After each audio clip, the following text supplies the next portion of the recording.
आइए हम प्रार्थना करेंगे। सर्वशक्तिमान अनुग्रहकारी प्रेम परमेश्वर, हम आपको धन्यवाद देते हैं राजा, और हम आपके चरणों के पास में आकर प्रभु हम आपको धन्यवाद की अपेक्षा करते हैं।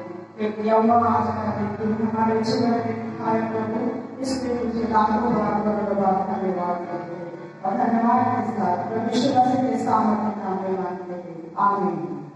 आइए तुझे तो गाकर उस महान परमेश्वर की महिमा और तारीफ करेंगे और गीत गाएंगे मुक्ति का नायक हो।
सभी मुखों को खोलकर उस परमेश्वर को ऊंचा करें जो हमें झूठ पर संभाले रखता है, दया को हमारा बनाए रखता है। उसे अपने हाथ को उठाकर परमेश्वर के धन्यवाद से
आइए प्रार्थना करेंगे। प्रेम ईश्वर के पिता, धन्यवाद देते हैं कि आपने आज की सुबह हमारी आराधना को स्वीकार किया है।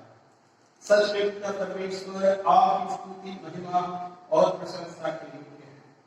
पिता, इस समय जब हम आपके वचन को सुनते हैं, अपने वचन के द्वारा प्रभु हमसे बोलिए, हमसे बातचीत कीजिए। सुनने वालों पर आपका अनुग्रह हो प्रभु, ताकि आपका वचन जो हमें बताता है प्रभु, उसके अनुसार हम अपने आप को तैयार करने पाए। हमारी सारी महिमा आदर आपको देते हैं, प्रभु यीशु मसीह के नाम में मांगते हैं, आमीन। परमेश्वर का धन्यवाद हो, आज सुबह एक बार फिर से उसने मुझे और आपको अवसर दिया कि हम उसके वचन को सीख सके। आज मैं आपके सामने प्रभु यीशु मसीह के दूसरे आगमन के बारे में कुछ वचनों से शेयर करना चाहता हूं। प्रेरितों के काम उसका 1 अध्याय और उसके 6 वचन से लेकर उसके 11 वचन में प्रभु यीशु मसीह के स्वर्ग पर उठा लिए जाने का वर्णन पाया जाता है।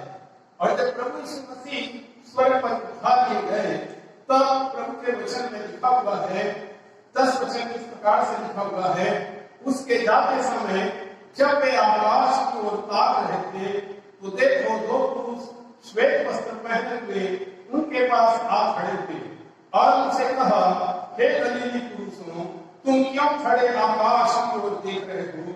यही यीशु जो तुम्हारे पास से स्वर्ग पर उठा लिया गया है, जिस रीति से तुमने उसे स्वर्ग को जाते देखा है, उसी रीति से वह फिर आएगा। यहाँ पर प्रभु यीशु मसीह के दोबारा आगमन के बारे में 2 दूत प्रकट हुए और उन्होंने उन गलीली पुरुषों से कहा कि जिस यीशु को तुम जाते हुए देख रहे हो, उसी प्रकार से वह फिर वापस आएगा। प्रभु यीशु मसीह ने भी अपने सेवा काल में इस बात को कई बार कहा कि मैं दोबारा आऊंगा। यूहन्ना 14 अध्याय और उसके 3 वचन में हम पढ़ते हैं, प्रभु यीशु मसीह कहते हैं कि मैं तुम्हारे लिए जगह तैयार करने जा रहा हूँ और मैं जाकर तुम्हारे लिए जगह तैयार करूंगा, तो फिर वापस आकर तुम्हें अपने यहाँ ले जाऊंगा कि जहाँ मैं हूँ वहां तुम भी रहो। अंतिम दिनों के विषय में अपने चेलों से बात करते हुए प्रभु यीशु मसीह ने मत्ती के सुसमाचार में भी इस बात को कहा है कि मैं फिर से दोबारा आऊंगा।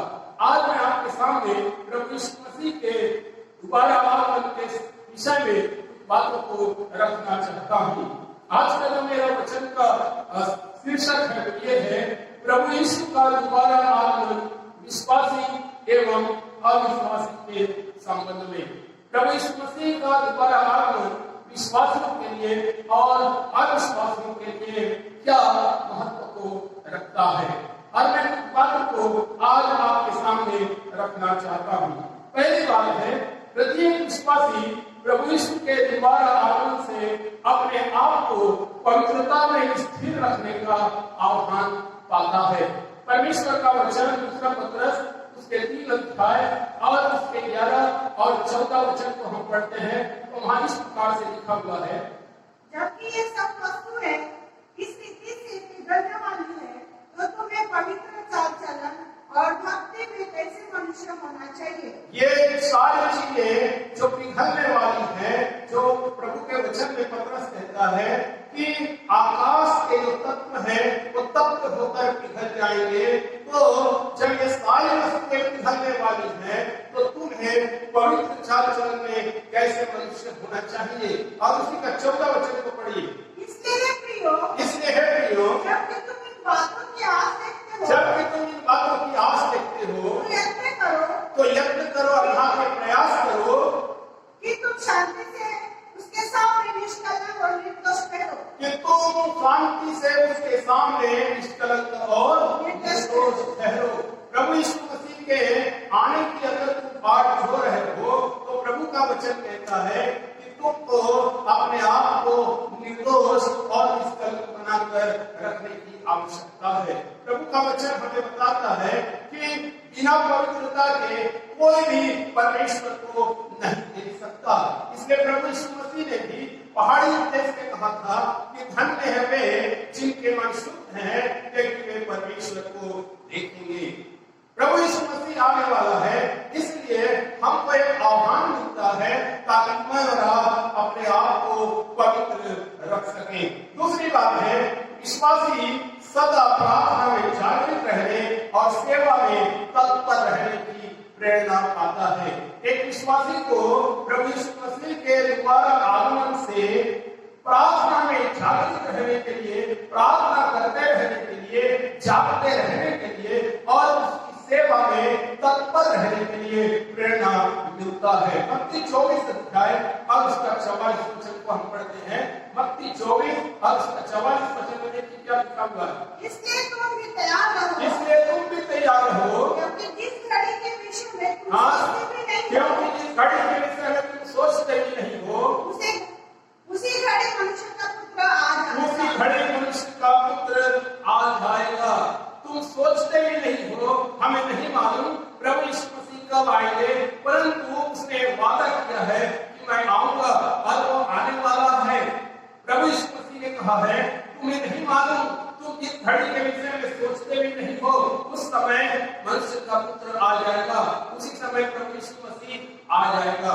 आइए हम आगे वचन में पढ़ते हैं। पहला थिस्सलुनीकियों 5 अध्याय और उसका 6 वचन। इसलिए हम दूसरों के समान सोते न रहे, इसलिए हम दूसरों के समान, संसार के लोगों के समान, दुनिया के लोगों के समान, शैतान के इच्छानुसार जीवन बिताने वाले लोगों के समान हम सोते ना रहे, पर जागते और सावधान रहे। पर जागते और सावधान रहे। यहाँ पर लिखा हुआ है हमको जागते रहना है और सावधान रहना है। प्रभु के वचन से हमको ये प्रेरणा मिलती है कि प्रभु यीशु मसीह आने वाला है, इसलिए मुझे और आपको जागते रहना है, प्रार्थना करते रहना है, क्योंकि हम नहीं जानते कि हमारा प्रभु यीशु मसीह किस घड़ी आएगा। तीसरी बात है वो विश्वासी के संबंध में है। विश्वासी जन अपने दुख व क्लेश के समय साहस, धीरज, शांति व आशा का अनुभव करता है। जब विश्वासी के जीवन में दुख आता है, जब मेरे और आपके जीवन में कष्ट आता है, ऐसे समय में हमें धीरज धरने की आवश्यकता है। याकूब की पत्री 5 अध्याय और उसका 7 वचन।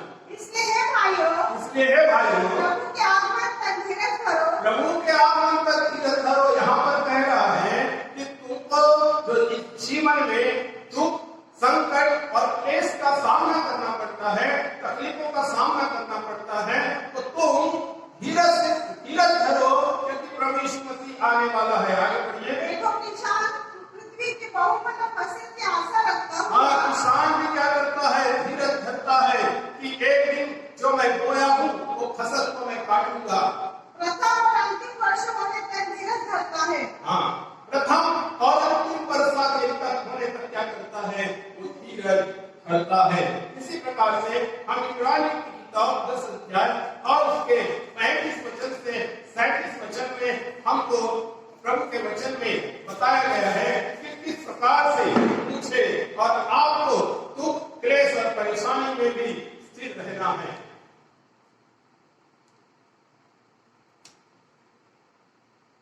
इसलिए अपने हिम्मत छोड़ो, इसलिए हियाव ना छोड़ो, क्योंकि उसका प्रतिफल बड़ा है। क्योंकि तुम जो हियाव नहीं छोड़ोगे, धीरज धरे रहोगे, तो उसका प्रतिफल बहुत बड़ा है। क्योंकि तुम्हें धीरज धरना आवश्यक है। क्योंकि तुम्हें धीरज धरना आवश्यक है। हमें प्रभु का वचन कहता है तुम्हारे लिए, हर एक विश्वासी के लिए प्रभु यीशु मसीह के आने तक धीरज धरना जरूरी है। आगे, ताकि परमेश्वर की इच्छा पूरी करते हुए प्रतिज्ञा का फल पाओ। क्योंकि अब बहुत ही थोड़ा समय रह गया है। बहुत ही थोड़ा समय रह गया। देखिए, प्रभु यीशु मसीह के आने में प्रभु का वचन कहता है बहुत ही थोड़ा समय रह गया है। जबकि आने वाला आएगा, जबकि आने वाला आएगा और देर न करेगा, और देर ना करेगा। Hallelujah, praise the Lord. प्रभु का वचन कहता है थोड़ा ही समय रह गया है, वो आने वाला है, अब वो देर करने वाला नहीं है।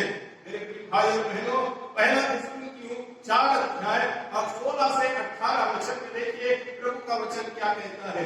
पहला थिस्सलुनीकियों 4 अध्याय 16 से 18 वचन पर पढ़ते हैं। क्योंकि प्रभु आप ही स्वर्ग से उतरेगा, ओ प्रभु आप ही स्वर्ग से उतरेगा, उस समय ललकार और प्रधान दूत का शब्द सुनाई देगा, ललकार और प्रधान दूतों का शब्द सुनाई देगा, और परमेश्वर की तुरी फूकी और जाएगी, परमेश्वर की तुरी फूकी जाएगी, और जो मसीह में मरे हैं वो पहले जी और जो उठेंगे। मसीह में मरे हैं वो पहले नहीं उठेंगे। तब हम जो जीवित और बचे रहेंगे, तब मैं और जो जीवित रहेंगे, प्रभु यीशु के आने समय तक बचे रहेंगे, उनके साथ बादलों पर उठा लिए और प्रभु जाएंगे। यीशु मसीह के साथ, और जो मसीह में जी उठेंगे उनके साथ बादलों पर उठा लिए जाएंगे। कि हवा में प्रभु से मिले, हाँ, और इस रीति से हम सदा प्रभु के साथ रहेंगे। इस रीति से हम सदा प्रभु के साथ और इस प्रकार इन बातों से एक दूसरे को शांति दिया करो। इन बातों से एक दूसरे को शांति दिया करो। इस दुनिया के कष्ट में, इस दुनिया के दुख में, इस दुनिया के परेशानी में, इस दुनिया में समस्याओं को सहते हुए, उनका सामना करते हुए परमेश्वर का वचन हमको प्रेरणा देता है कि हम धीरज रखें कष्टों में, तकलीफों में, क्योंकि प्रभु यीशु मसीह आने वाला है। और जब प्रभु यीशु मसीह आएगा, हमको लेकर जाएगा, हम सब उसके साथ स्वर्ग में रहेंगे। और प्रभु का वचन कहता है, इन बातों के द्वारा एक दूसरे को शांति दिया करो। कितनी बड़ी शांति हमको मिलता है, क्योंकि जब हम स्वर्ग में जाएंगे, वहां पर कोई दुख नहीं है, वहां पर कोई कष्ट नहीं है, वहां पर कोई तकलीफ नहीं है, वहां पर कोई परेशानी नहीं है, वहां आनंद ही आनंद है, फिर रोना नहीं है, आकार नहीं है, तकलीफ नहीं है। मेरे प्रिय भाई और बहनों, विश्वासियों के संबंध में ये तीन बातें प्रभु यीशु मसीह के दोबारा आगमन के संबंध में मैंने आपके सामने रखा है। दो बातें अविश्वासियों से संबंधित है। प्रभु का वचन दूसरा थिस्सलुनीकियों 1 अध्याय और 7 से 10 पद को पढ़िए। दूसरा थिस्सलुनीकियों 1 अध्याय 7 से 10 पद। और तुम्हें जो क्लेश पाते हो, हमारे साथ चैन उस समय तक कि प्रभु यीशु अपने सामर्थ्य दूतों के साथ धधकते हुए आग में स्वर्ग से प्रकट होगा। और जो परमेश्वर को नहीं जानते और हमारे प्रभु यीशु मसीह के सुसमाचार को नहीं मानते, और हमारे प्रभु यीशु मसीह के सुसमाचार को नहीं मानते, उनसे पलटा लेगा। वे प्रभु के सामने से और उसकी शक्ति के तेज से दूर होकर अनंत में विनाश का दंड पाएंगे। अविश्वासियों के संबंध में कि अविश्वासी जो अपना मन नहीं फिराते हैं, उनके हृदय में घबराहट और भय बना रहता है। मेरे प्रिय भाई और बहनों, जब प्रभु यीशु मसीह आएगा, ये सारी घटनाएं होंगी तो वो घबरा जाएंगे, क्योंकि उन लोगों ने विश्वास नहीं किया, प्रभु के वचन पर विश्वास नहीं किया, सुसमाचार पर विश्वास नहीं किया। वे घबरा जाएंगे, वे डर जाएंगे, क्योंकि उन्होंने प्रभु यीशु मसीह को स्वीकार नहीं किया। ऐसा प्रभु का वचन हमें बताता है। पांचवी और अंतिम बात है, अविश्वासियों के लिए वह भी दंड पाने का समय होगा। मत्ती 25 अध्याय और उसका 46 वचन को पढ़ते हैं। मत्ती सुसमाचार 25 अध्याय और उसका 46 वचन। और ये अनंत दंड भोगेंगे। और ये कौन? जो लोग प्रभु यीशु मसीह पर विश्वास नहीं किया, ये लोग अनंत दंड भोगेंगे। परंतु धर्मी अनंत जीवन जो है वो अनंत जीवन में प्रवेश करेंगे। प्रभु यीशु मसीह ने कहा है कि जैसे मैं जय पाकर अपने पिता के दाहिनी ओर बैठा हुआ हूँ, वैसे ही धर्मी लोग अर्थात जो लोग जय पाएंगे, उन्हें मैं अपने साथ सिंहासन पर बैठाऊंगा। परंतु अविश्वासियों के लिए लिखा हुआ है, ये दंड पाएंगे। यूहन्ना 5 अध्याय और उसका 28 वचन को पढ़िए। इससे अचंभा मत करो, क्योंकि वो समय आता है, वो समय आने वाला है, और वो समय को देखकर अचंभित मत हो जाना कि जितने कब्रों में है जो मर चुके हैं, वे उसके शब्द सुनकर निकल आएंगे। वे जब प्रभु यीशु मसीह आएगा तो उसका शब्द सुनकर निकलेंगे, अर्थात अविश्वासी भी जी उठेंगे और विश्वासी भी जी उठेंगे। आगे, जिन्होंने भलाई की है, और जिन्होंने भलाई की है, वे जीवन के पुनरुत्थान के लिए जी उठेंगे। और जिन्होंने बुराई की है, वे दंड के पुनरुत्थान के लिए जी उठेंगे। यहाँ पर साफ विश्वासियों और अविश्वासियों के विषय में अंतर बताया गया है कि जिन्होंने भलाई किया है, जिन्होंने प्रभु यीशु मसीह पर विश्वास किया है, उस पर विश्वास करके एक धार्मिकता का जीवन बिताया है, पवित्रता का जीवन बिताया है, सुसमाचार की सेवकाई किया है, आत्माओं को जीता है, और वे लोगों के बारे में लिखा है, वे जी उठेंगे और वे जीवन के पुनरुत्थान के लिए अर्थात अनंत काल के जीवन को प्राप्त करेंगे। परंतु जिन्होंने बुराई की है, जिन्होंने उस पर विश्वास नहीं किया है, प्रभु का वचन कहता है, वे दंड के पुनरुत्थान के लिए जी उठेंगे, उनका न्याय किया जाएगा और वे अनंत काल की अग्नि में डाल दिए जाएंगे। मेरे प्रिय भाई बहनों, आज मैंने बातें विश्वासियों से संबंधित बताया कि प्रभु यीशु मसीह के आने के समय में विश्वासियों को प्रेरणा मिलता है, आह्वान मिलता है कि वे अपने आप को पवित्र बना के रखें और प्रार्थना में जागृत रहें, सेवा में तत्पर रहें और इस सारी दुनिया में दुख और कष्ट को सहते हुए भी धीरज के साथ उसके आने की बाट जोते रहे। मेरे प्रिय भाई बहनों, परमेश्वर मेरी और आपकी सहायता करे। प्रभु यीशु मसीह आने वाला है। बाइबल कहती है आने वाला आएगा और देर ना करेगा। हमारा प्रभु यीशु मसीह आने वाला है। आइए हम अपने आप को उससे मिलने के लिए तैयार कर ले। प्रभु की इच्छा अनुसार अपने जीवन को बिताएं। प्रभु के वचन में प्रभु यीशु मसीह साफ कहा है, जो मुझसे हे प्रभु कहता है, उनमें से हरे स्वर्ग के राज्य में नहीं जाएगा, परंतु वही जो मेरे स्वर्ग पिता की इच्छा पर चलता है। आइए हम अपने आप को परमेश्वर की इच्छा के अनुसार जब तक वो ना आए जीवन बिताने के लिए संपूर्ण रीति से अपनी देह प्राण आत्मा को उसके हाथों में समर्पित कर दे। प्रभु आप सबों को आशीष दे। आमीन। आइए हम दुआ करेंगे। प्रेमी दयालु स्वर्गीय पिता, हमने आज आपको दोबारा आगमन के विषय में सुना है। प्रभु हम धन्यवाद देते हैं प्यारे प्रभु जी कि आप हमारे लिए जगह तैयार करने गए और आपने कहा है मैं आने वाला हूं ताकि मैं तुम्हें अपने हाथ ले जाऊं कि जहां मैं हूं वहां तुम भी रहो। प्रभु आज हमने विश्वासियों के संबंध में प्रभु जी 3 बातों को देखा है। पिता परमेश्वर एक पवित्र जीवन बिताने के लिए हमको आपका वचन आह्वान देता है।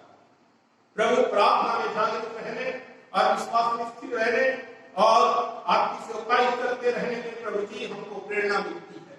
और प्रभु परमेश्वर दुख और परेशानी में हमको धीरज धरने के लिए या और हिम्मत मिलता है प्रभु परमेश्वर। इसलिए प्रभु हम आपके आने के लिए अपने आप को तैयार करें। आपकी इच्छा के अनुसार हम अपने जीवन को बिता ले पाए। जो विश्वासी भाई बहन प्रभु जी हम दुआ करते हैं वे भी लोग प्रभु खुदावन आपको जान ले, आपके पर विश्वास कर ले, क्योंकि प्रभु उनके लिए बहुत बेहतर समय है, दंड का समय है, न्याय का समय है। प्रभु उनमें से भी कई लोग प्रभु जी आपके ऊपर विश्वास करें और आपको स्वीकार करें। सारे महिमा आपको देते हुए यीशु प्रभु के नाम में मांगते हैं। आमीन।